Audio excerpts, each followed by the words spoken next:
our speaker is setting up her computers. The second talk will be on the topic of near linear construction of exactly unitary 2 design. And the talk will be delivered by Li. Let's welcome her. All right, thank you very much. The talk today I'm going to give is on the near linear constructions of exact unitary 2 designs. It's a joint work with Richard Cleve, Debbie Leung, and Chunhao Wang.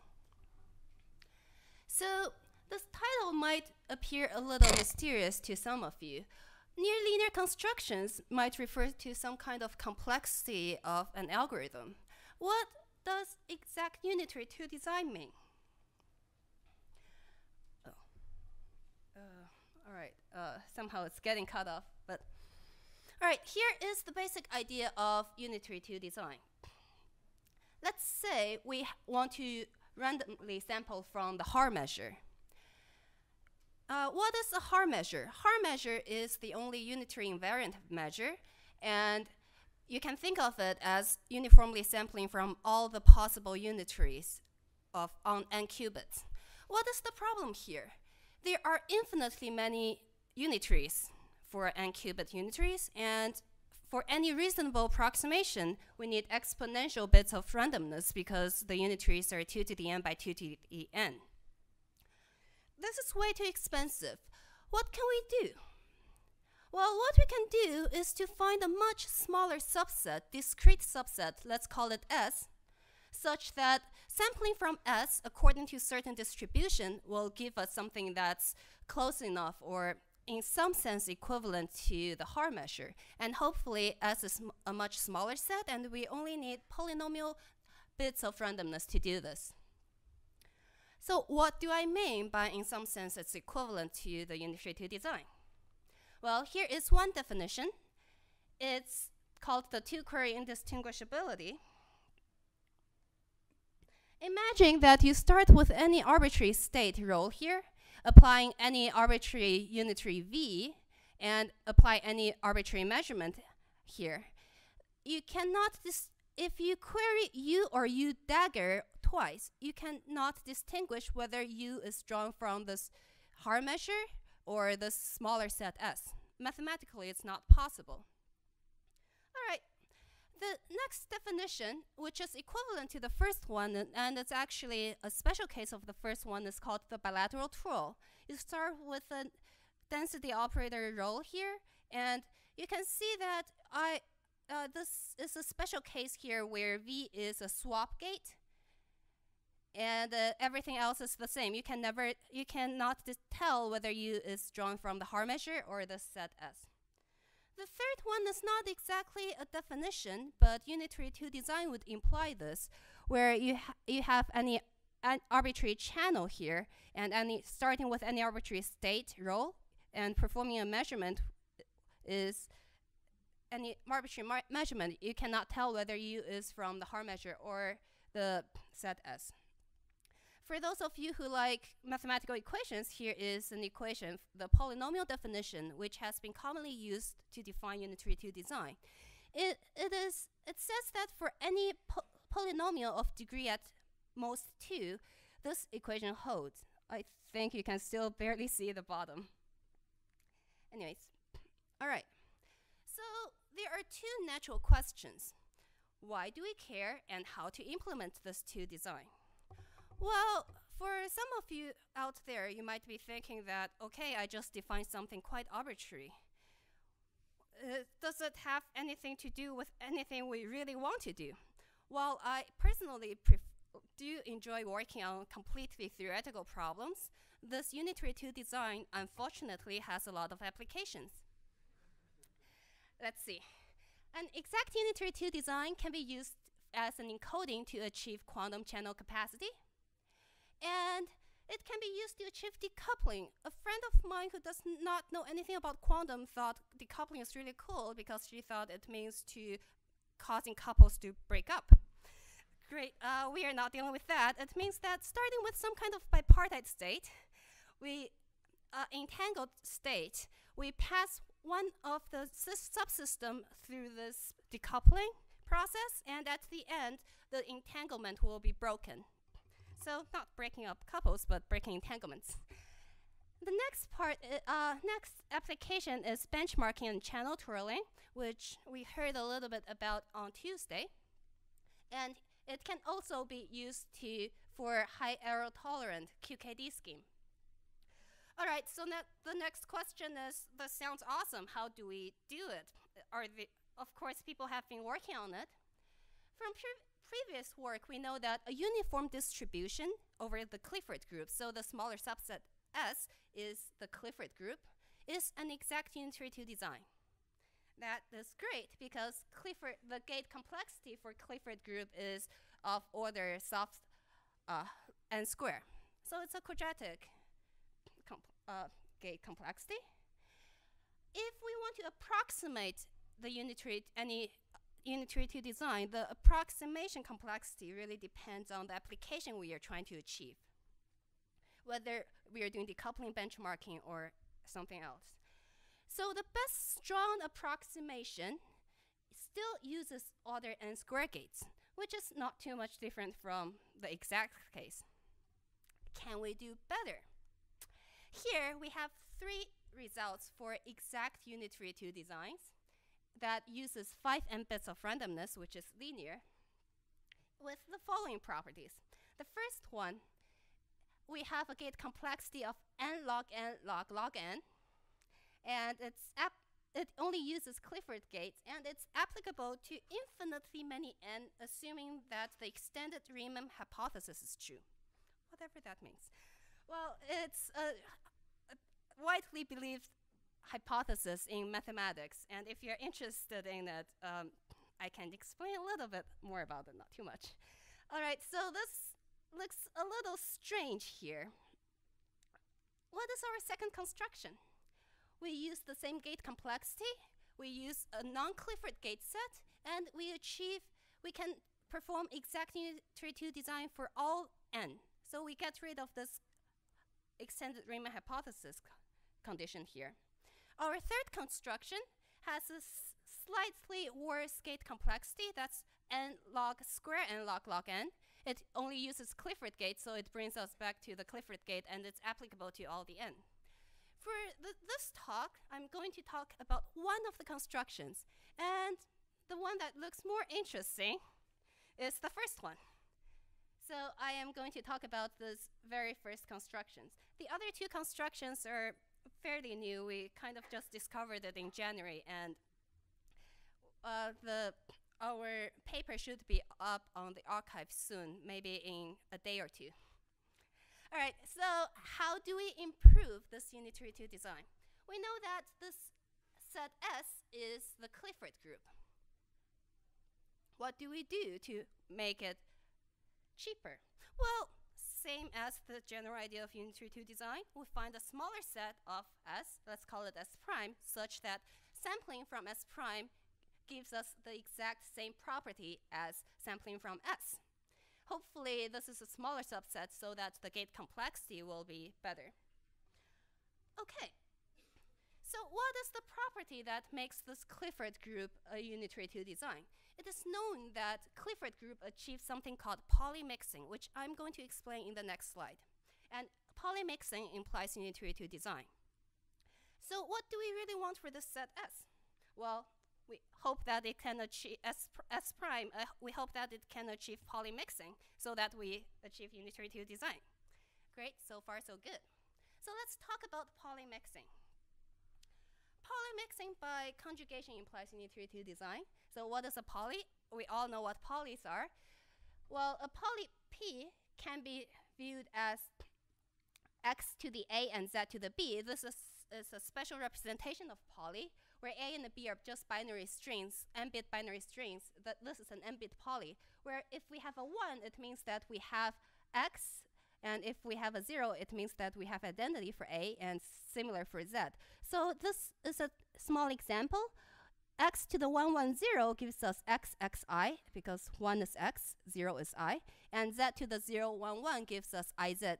Multiplying these two together, xi gives us x, xz gives us y, iz gives us z, so we get xyz. So any poly can be represented in this A and B framework. Okay, so what do I mean by mixing? Mixing is we want to map each unitary P, x to the a, z to the b, by conjugating unitary, some unitary u and u dagger such that we get x to the c, z to the d. And we want to map all the possible A, B set to uniformly to all the possible C, D set. For example, if n is equal to 1, we want to map x, poly x, into a uniform distribution of x and y and z. We want to map y into x and y and z into x and y and z. We don't care, identity remains identity. Okay, this is poly mixing. So how do we do this mapping? So now what we are doing is we have these numbers a, b, and c, d. We want to map this a, b to c, d through some kind of unitaries. And what is a quantum operator? It's some sort of a linear operator. Let's consider a, b, and c, d as numbers in binary, some special number systems following certain rules. For those who know more about finite fields, this is the Gallows field GF2 to the n. Okay, so linear mapping will be a matrix multiplication. So we are looking for some kind of 2 by 2 matrix M such that M multiplied by AB will give us CD. This is standard matrix multiplication, except the addition and multiplication rules are a little different based on the field structure. Okay, that's not too bad. So what do we know about this M? Chao in 2005 showed that if the determinant of M is 1, then uniformly sampling from all these determinant 1 matrices will give us the exact mixing property we want, where the set determinant 1 matrices is called SL2 GF2 to the n, special linear group of GF2 to the n. Okay, so we want to achieve M, and we want some kind of unitary, some kind of gate set that will give us this M. How do we do that? I'm going to say that these 3 types of matrices are all we need. What do I mean by that? These are the generators of this SL2 GF2 to the n, meaning that any members of this group can be generated by a small constant number, multiplying small constant number of these 3 types of matrices together. So if we can achieve these 3 matrices, we can get our mixing properties. All right, so now let's look back at A and B as binary strings. We have n-bit binary string for A and B each, and 1011 kind of maps to identity on A, 0, identity and identity. 0110 maps to 0, identity, identity, 0. These are n by n matrices. Identities are n by n, so 2n by 2n matrices. And for this multiplication by R here, we have, let's call this matrix MR, and we have a question mark here because we have some kind of complications arising from our construction. I'm going to explain next. So these identities turns out to map to some Clifford gate. I0II maps to S, which is the phase gate, tensor n, and this is the Hadamard gate, and MR, let's call it some kind of MR gate. What are these? Well, let's look at the effect of conjugating x to the a, z to the b by s, 1 qubit. The effect of it is we are adding the bit of x onto z. So this is a C0 gate on the ith bit of the qubit. So we have AI added to BI here. To summarize it, if we apply S on the ith qubit, we get a control knot here for, you can't see the bottom, but we get a control knot on the ith bit of X and ith bit of Z.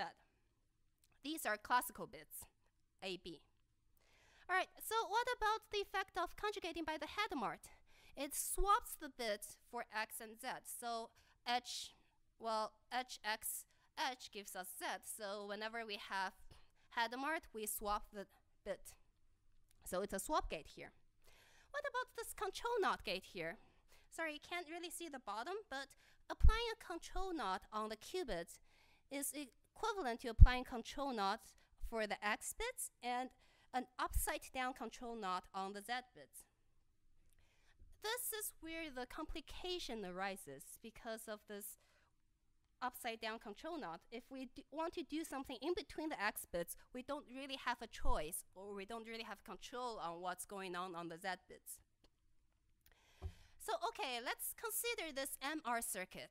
MR, let's say it's a circuit such that if my input is A, it will give me RA, R times A. Well, let's just take my words for it. Such circuit exists, and it can be implemented by only C0 gates. If we have an MR that's implemented by C0 gate, if we apply it on the qubit, what happens to the x and z bits? Well, we know that the C0 is identical for the x bits, so we'll get MR on the x bits. X to the A will give us x to the RA. But what happens on the z bit turns out that if we work out the math, we get MR inverse transpose, this really strange creature here. What is it? Well, now we can fill in this little question mark here. It's MR inverse transpose. But we really want it to be R inverse. Okay, so I'm going to tell you what's this MR transpose inverse next. So now we need to consider A and B as m-bit binary vectors. If you want to think about it, you can see them as pointing some kind of a coordinate system. All right, so what is MR inverse transpose? Well, if MR is symmetric, we are done because MR transpose is just MR, and the inverse of MR will just give us MR inverse. And this is exactly multiplication by R inverse, whatever we are looking for. What does this imply? It implies that A and B are in a special coordinate system. For those who know a little bit more about finite field, they are called the self-dual bases. Okay, so what if MR inverse transpose is not symmetric? It is multiplication by R inverse in a different coordinate system. That is called the dual basis. Remember that MR is applied to A and MR transpose inverse is applied to B. This tells us that A and B are in different coordinate systems, and this will cause other complications to arise. In this talk, this will give us construction 2, and because I'm talking about construction 1, I'm going to talk about the case where MR is symmetric. All right, so we also know that there exists a multiplication by R algorithm that will, in a special coordinate system, another one called polynomial basis, where MR is not symmetric. We know how to perform multiplication by R in a coordinate system where R is not symmetric. So what can we do? We want to make MR symmetric. What we do is we perform some kind of coordinate change so that we change between this polynomial basis and the self-dual basis. And we have order n log n coordinate changing to make MR symmetric. Using Gauss period and assuming that extended Riemann hypothesis is true, our construction will work on infinitely many n's. This is where this strange ERH comes in. All right, for those of you that are lost, here is a little summary. We want to create MR, which is symmetric. We know how to do this fast multiplication by R, and this guy is not symmetric. In order to make this symmetric, we perform a coordinate change and at the end we perform an inverse coordinate change so that this overall circuit will be symmetric. All right. Okay, here is a little bit of a summary of what we have done so far. Our ultimate goal is unitary 2 design. And if we want to achieve unitary 2 design, we know that if we can do polymixing, we can do unitary 2 design. So the next goal is to find the set of unitaries, U. How do we find U? We find that U can be decomposed into S tensor and Hadamard tensor and MR. And now the problem, we know these two guys, and the problem becomes how to do MR. MR can be done by the basis transformation steps here, where we apply the fast multiplication algorithm by R and coordinate change and inverse coordinate change. So this is our very first construction. Okay, let me have some ending remarks here. If we remember, if we allow MR to be non-symmetric, we run into other complications, and this is where our second and third construction deal with it, where our second construction performs a coordinate change that requires order n log n log log n non-Clifford gates, and our third construction makes it back to the Clifford gate with some kind of recursive structure that causes a square on the log factor. Okay, so what are the open problems? Well, the obvious one is, how do we construct unitary 2 design with order n log n log log n using only Clifford gate and without assuming the extended Riemann hypothesis? And what about T design? What if we want to go beyond T design? What can we do? And the last one is, can we reduce the number of random bits to 4n, which is a lower bound proved by Roy and Scott in 2009? Because we use this 5n, we just want to reduce it a little bit further to make it perfect. Okay? Thank you.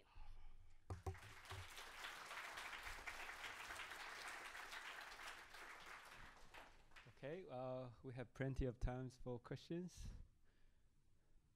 Okay, Daniels? So can you explain a little bit why in construction number 2 you get non-Clifford group gates? So in construction number 2, we want to perform a basis change that involves a Hankel matrix in the middle. If you want a little bit more detail, in construction number 2, because A and B are in different coordinate system, this I does not really apply anymore, because we can't add A directly to B. We need to perform a basis change on the identity block here. And this turns out to be some kind of a Hankel matrix, and we are performing using control phase gate to achieve this. But at the end, we are still in the Clifford group because we are still mapping back to poly. It's just the construction is much easier if we use control S gates. Okay, Steve? So you said these are approximate 2 designs? No, these are exact unitary 2 designs. Sorry, I definitely missed something then. Wasn't your title like Constructions of Approximate Unitary? No, the title is... Well... Here. It's right here. Okay. Oh, yeah. We should rerun the whole talk.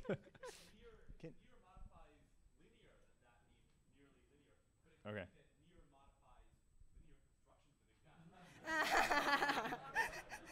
Okay, it's not really Yeah, linear it was totally constructions of ambiguous. near exact. Thanks for clarifying that. You're welcome. I was really confused by that. Okay. Just following the Another last title question. comment. Is this near part really necessary? Meaning that is this log factor necessary? We don't know any way to achieve this, to achieve exact unitary 2 design without log factor. The log factor comes in a known classical algorithm called fast polynomial multiplication. And Is there a reduction showing that if you can do this, then you can solve this classical FFT better than log n? we are not sure.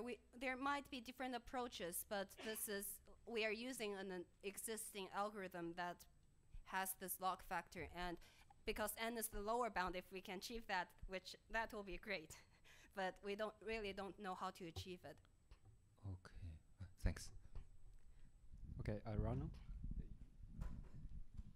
So you're using this old multiplication algorithm of Yes. Schoenhagen, but Yes. I think a few years ago this was improved by Führer to something slightly better, I think, without a log-log factor. Can you use that too? I think, yes, I think that can be applied without the log-log, with the new, I think it's some kind of a log star Yeah, that's right. factor. Yeah, but I think it can just be directly applied to our construction.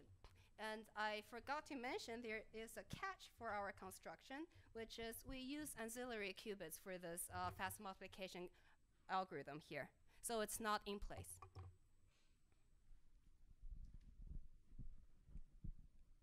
Any more questions? So if not, let's thank the speaker again.